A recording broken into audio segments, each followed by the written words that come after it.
guys, welcome back to Photography for the Rest of Us, a place for people who just love the art of photography. My name is Carrie, and today is week 1, day 4 of our Learn Photo Challenge.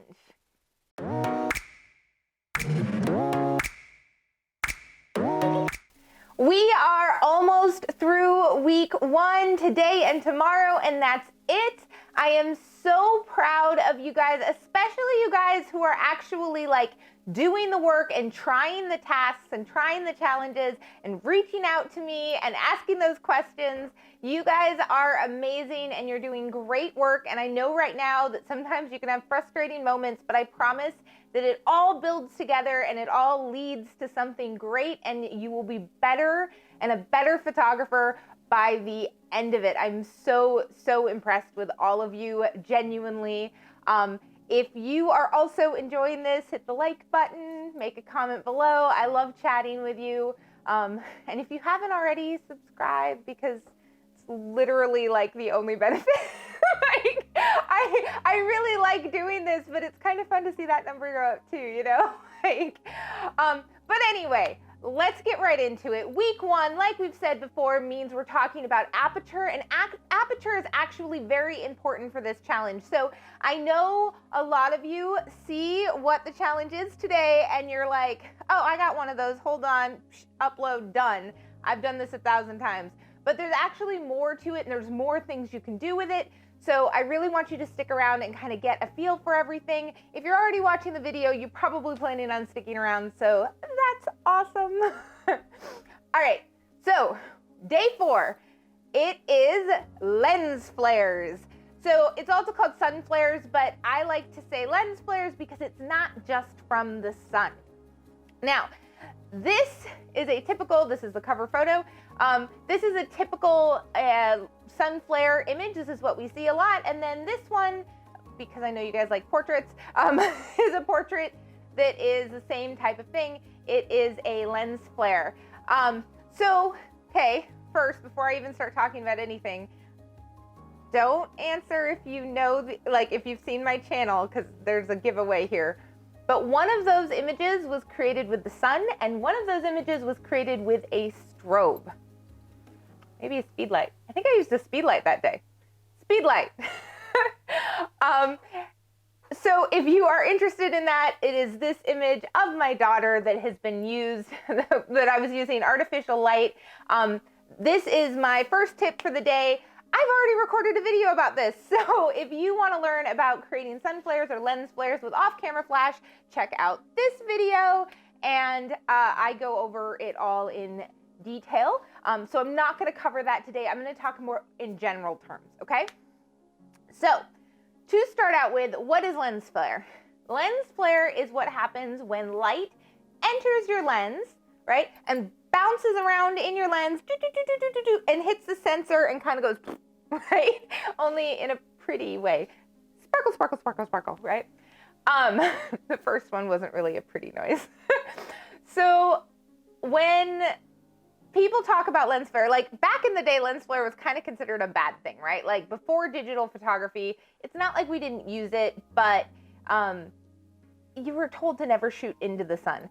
I will tell you right now, I shoot into the sun all the freaking time. Now, it's not always to create lens flare, though I know that's very on trend right now. A lot of times for me, it's the shadows. I really like the shadows that backlight creates, so I'm constantly turning towards the sun rather than away from it.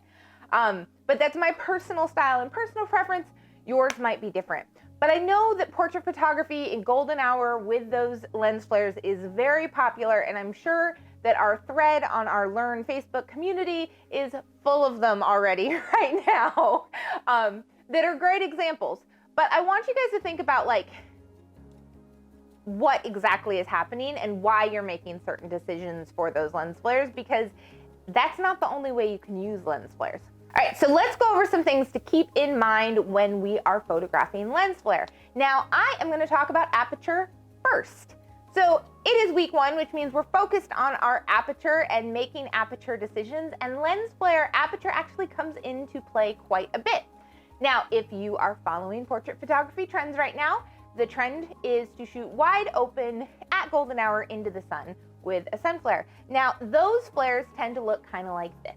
They're very soft and ethereal and pretty and great, and that's awesome. But when you're shooting wide open, that's literally the only kind of sun flare you're ever gonna get. Now, this is where it gets really fun, right? When you shoot more closed down, like our challenge yesterday, you can get starbursts that look more like this with the sun. Now, neither is right or wrong, but here's two images that are very, very similar, right? But one was with a more open aperture and one was with a more closed down aperture. So one was, I want to say it was like at 5.6 maybe, 5.6, and one was more in the f14-ish range.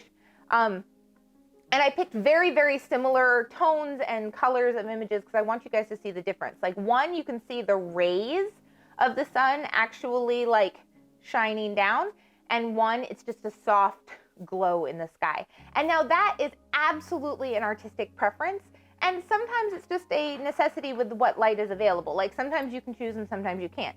Most of the time though, in photography, you get to choose what your images look like. And I think that's like, if you take anything away from any of these videos that I'm doing for this month, that's what I want you to take away, is that you are in control of what your image looks like, as long as you understand how your tools work, which is your camera, and how light works, and how to position those two with your subject, no matter what your subject is, to achieve the results you're looking for. Okay, so when you first start out and you're like, I am gonna shoot a picture with a lens flare, the first thing you wanna keep in mind is, do I want to have a soft ethereal glow with a wide open aperture, or do I wanna shut down my aperture and get that starburst? Now, I'm gonna show you a series of images, and those images were all taken with very similar technique, all right? Looking at all the images, yes? Okay, so what you see here, right, is we see a cityscape. And do you see the street lights on this cityscape, right? Do you see how they are starbursts? Now that is trick number one for you, is the reason that I say that it's lens flare and not sun flare is that it's any light entering your lens. So in this case, this is a long exposure, very closed down. This is in Singapore. If you've never been, it's an amazing city. And I loved the way that the streetlights became sunbursts, all right? Now, moving on to this one. This is at a shrine on the base of Mount Fuji in Japan. And there was a ton of people milling around in that. So I really love the light coming through those big trees right there at that torii gate. But almost the same settings. I mean, obviously this is a day scene versus a night scene, so my settings weren't exactly the same, but my aperture was pretty close to the same. And I got that beautiful sunburst effect, but with the sun instead of a street light this time, right? Now, this one is fun, right? This isn't even an edited version of this picture. This is a raw out of camera version of this picture. But this is not a photoshopped burst. This is an in-camera technique. I was shooting a bunch of cosplayers for an event, and we did a really fun shoot. All of these images turned out really, really fun. But I was like, oh, we should make the lightsabers like ping off of each other, right? So if we look really, really closely at this image, and that's the reason I'm showing you guys the raw version. If we look really, really closely, it has a light stand behind it. So what I did was put a strobe behind the doors of the hangar. We were shooting in a big hangar bay. But I put the strobe behind the doors of the hangar bay and lined my models up where their swords were crossing right exactly where my strobe was, cranked up my aperture to a very high number, and took a shot. The strobe had a green gel on it too, which was convenient because then it all matched. And poof, right out of camera, which is really fun when you can like turn it around and show your client that you can look at this, what I did, and I haven't even touched Photoshop yet. So really fun technique. Used exactly the same thing as I did with the previous two photos, right? I used a small shutdown aperture shooting directly into a light source to create a lens flare to get the effect that I'm looking for. And then one last one. This is a little bit smaller, a little bit more delicate, but this is exactly the same thing. I was shooting through some fall leaves. I let the leaves kind of part, and as they were moving, and I waited until the sun was going directly into my lens with a nice high aperture, and poof, I got a little starburst. The cool thing about this picture specifically is if you look, even though I have a really high aperture, the leaves in the background are out of focus. That's because they were really far away. So keep in mind that you can achieve like a bokeh or an out of focus look with, as long as you have distance. Like distance is the goal there. So I want to say I was probably pushing it. This is a really high quality lens, so I was probably pushing it, and I was probably at like f11. Okay, so with that, let's talk settings. If you want to have a nice ethereal glow, I should probably show some of those images. So here's a few of those. Here's a nice, I just let it completely blur out and look soft and hazy and pretty. Here's another one with the same kind of effect. I just let the sun be hazy because I wanted that morning dew effect. And then here's another one. The shadows and the cow and the little boys playing was way more important to me, specifically than, you know, the starburst being like really predominant. So those are some examples of the other option. I feel like I'm a little all over the place today. What do you guys think? I'm just excited. Like, I like getting into this creative stuff. Okay, so let's talk settings on that, right? So typically with most lenses, you want to get to f14 and higher, sometimes f16 and higher, before you start really getting that like starburst look. And anything below that will give you more of a hazy look. Now, it depends on the lens. Higher quality lenses tend to have more rays in their starburst, and telephoto lenses tend to make a little nicer light flares in general, because it has, like, they're longer lenses, so they have more time to bounce around in the lens before it gets to your sensor, so the light just kind of goes phew, a little bit more. So lens choice is a little bit variant on what exactly you're going to get, but even with a kit lens that came with your camera, you can absolutely achieve this. You're just probably going to have to get up into like the f16 range, and like I said, and anything lower than that, you'll get that nice ethereal glow. So it's totally up to you, the decision you want to make as far as like what look you want. But like, how cool is that? We can do night sky cityscapes with bursts, or we could do soft ethereal glows. Now, before I go any further, for you guys that are like, okay, but it's rainy and cloudy. It is also rainy and cloudy here where I am, which is why I'm not outside showing you guys stuff like right there. That, and I already did a video on how to make sunbursts when it's rainy and cloudy outside. So rather than be like, oh, I don't have the sun, I can't do this challenge, these are lens flares, not sun flares. So think about like those lights behind me, you could totally do that with that. Like you could either make an ethereal glow, kind of like what's behind my shoulder now, and take a shot, or with a subject and, you know, fake something, be creative. Or you could shut down and let those kind of burst out, right? Now, it needs to be a fairly direct light source, so those lights themselves might be a little bit weak unless you stop all the way down. But like you saw in the cityscape, then you just pull out a tripod and you do a longer exposure. And if you were struggling with yesterday's with everything in focus, that's like the easiest fix for that, is that when we shut down our aperture, we're letting less light into our lens, right? Which creates a cool effect of a big depth of field, and it creates sun flare, like lens flares that are all like starburst looking, but you're not getting as much light into the lens. It takes longer to get enough light into the lens. So pop your camera on a tripod and boom, you can do exposures for hours if you wanted to. Most cameras stop at 30 seconds, but you can set it on bulb and just keep going. So pop it on a table or a tripod or a sweater or whatever, prop it up, hit the button, and take it a little bit longer exposure. I'm gonna tell you right now, I thought about doing this, but I think you guys can do it. If you still have holiday lights around or easy to get to, hang a few up and try that. Or a lamp, take the lampshade off and try and get the different effects coming out of there. Again, you might have to play with a little bit, but like That's the point, right? So, okay, so aperture settings. Decide what kind of sunburst or lens flare you want, okay? And then next, I want you to think about your lens hood, okay? Lens hood. I know a lot of people don't use them or they get rid of them. Use your lens hood, okay? Lens hoods are designed to be used with your lens. That's why they come with them and you don't have to buy them separately, all right? I heard I want to say it was a Canon lens manufacturer, but I don't remember specifically. He said that if you don't use a lens hood, a $1,200 lens shoots like a $500 lens.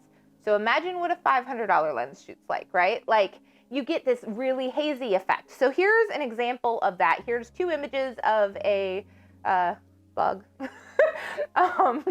that I took this fall, right? And I wanted the like glow of the sun behind the bug and I like macro photography, so I was having some good times with it. But one of them, my lens hood was angled in a way that it helped me, right? And it was nice and crisp. The other one is really hazy, and I don't hate the hazy, but you have to decide if that's a look that you want. And if your lens hood isn't quite long enough, so like, see my lens hood, this is my lens hood, right, on this camera. If you're still getting like little rays of light coming in from the angle that you're at, you can always do this or this or this and block the light coming into your lens with your hand, all right? So if you feel like you're getting too much, hold it out. Be like, all right, I just don't, like I want a little bit, but I don't want quite that much or whatever, and help that. Because what it's doing, what the lens hood is doing overall, this is gonna be the longest video. I am totally just going into this. What the lens hood is doing overall, right, is instead of letting, when it's not on, right, light when you're taking a picture can come from all different angles and get into your lens. So there's light like peeking around the corner here to get into your lens when I'm just shooting straight forward, right? But if I put on a lens hood, maybe, I never take them off. All right, there we go. If I put on my lens hood, right, it blocks light coming in from the side so that I'm just getting the light from forward, okay? Now, if you're having a hard time getting a real ethereal sun flare, sometimes you do want to take your hood off. So that's personal choice, and occasionally I do take mine off, but it's just not a standard practice. And overall, put your lens hood on. It protects your lens. It helps keep the light out that you don't want in your lens. Like overall, just keep it, okay?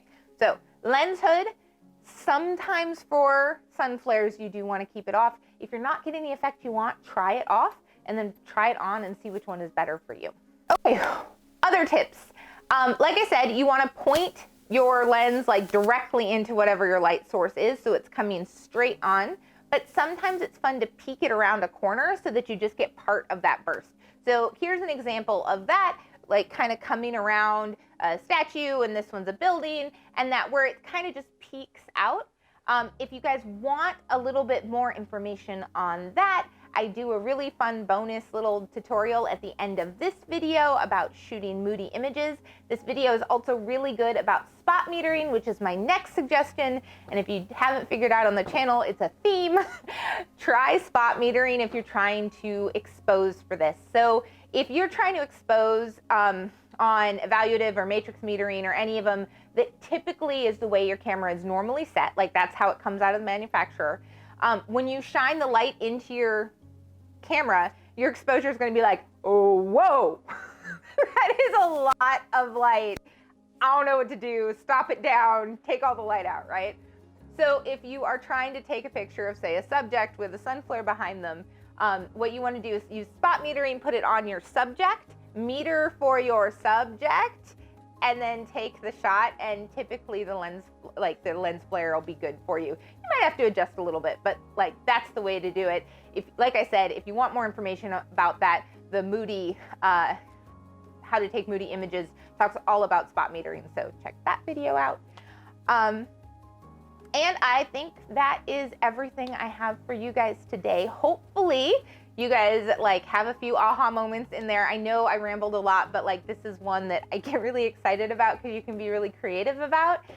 And I'm excited in general because like this week is all kind of starting core stuff, and then we move into like getting more and progressively more creative and more technical. And by the end of the month, you guys are going to be like crazy masters of photography, and I can't wait to see your images. So speaking of that, I want to see your images. So if you're not part of the Learn Facebook group, which I know most of you are, but if you're not, the link is below. Please join the group. We are a group of super awesome, kind, generous people who just like supporting each other. So be a part of that. Make sure to hashtag your images on Instagram with hashtag LearnPhotoChallenge and hashtag photos for the rest of us so that I can find your images for our weekly wrap-up video. Anna and I were also talking, and the images will be featured for our cover contest for the Facebook group. So you'll get a video and a feature in the group. So stay tuned for that. Probably Monday morning, because I'm going to pull the images Sunday night. So with that, you have until Sunday night to upload the images from any of the days onto the links in the Facebook group or on Instagram. Okay? I feel like I have talked like 100 million miles an hour today and did all the things, but we made it through. If you haven't already, pretty please hit the like button, comment below, say hi, let me know what you think, and subscribe, tell your friends. And I will see you guys tomorrow. I am so excited about tomorrow's. If you think today I was a little spastic, maybe less coffee tomorrow before I film the video. So I will see you tomorrow. Bye.